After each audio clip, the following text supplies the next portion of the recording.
સીધા જોઈએ નાગપુર કે જ્યાં આરએસએસ પ્રમુખ મોહન ભાગવત સંબોધન કરી રહ્યા છે।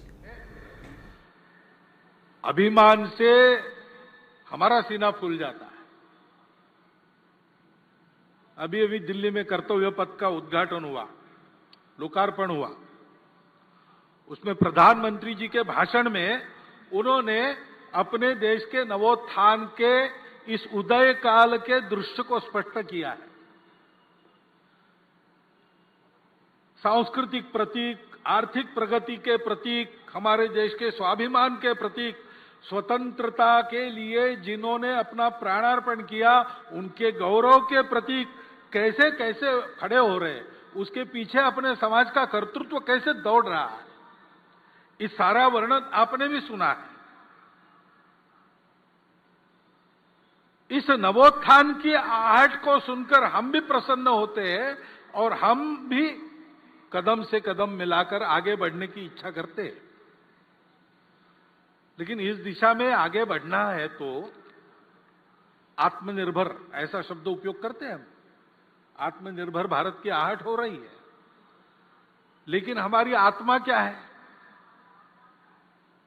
उसकी स्पष्ट जानकारी चाहिए। गोलमोल नहीं चलेगा, क्योंकि आत्मनिर्भरता के पथ का प्रकाश वो आत्मा ही देती है।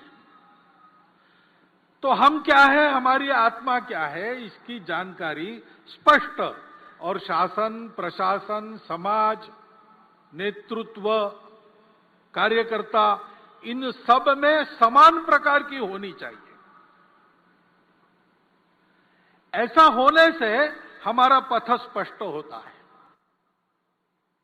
क्योंकि ये प्रगति का पथ सीधा तो नहीं होता है, कोई भी पथ सीधा नहीं होता है, क्योंकि उसको परिस्थिति से जाना पड़ता है और परिस्थिति जैसी है वैसा ही जाना पड़ता है।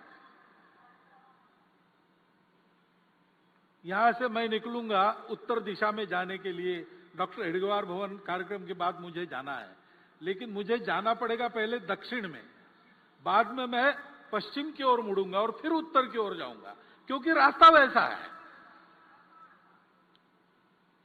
तो ये लचीलापन तो रखना पड़ता है। मुझे उत्तर में जाना है, बीच में पहाड़ हो, खाई हो, कुछ भी हो, मैं दिशा नहीं बदलूंगा।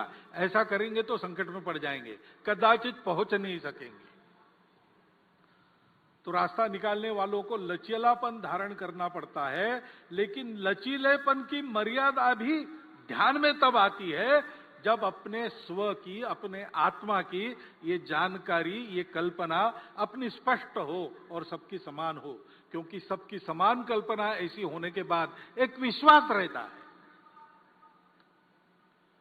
उस विश्वास के कारण आपसी समझदारी बनती है, लचीलेपन के कारण अविश्वास नहीं आता है। तो परस्पर समझदारी, विश्वास का भी वातावरण बनता है, और जिनको लचीला होना पड़ता है उनको कितना लचीला होना है और कितना नहीं होना है, पैर कहां पक्के जमाने हैं और शाखा पल्लव कैसे कैसे हवा में मोड़ने हैं, इसकी समझदारी प्राप्त होती है। तो उसके कारण संपूर्ण समाज में एक सहचित्तता का वातावरण बनता है और उस सहचित्तता के कारण प्रगति होती है। प्रत्येक व्यक्ति के और सामूहिक रूप से हमारे समाज के राष्ट्रीय चरित्र का ये महत्व का घटक है, सहचित्तता। इसलिए हमारे संगठन मंत्र में उसको स्थान है।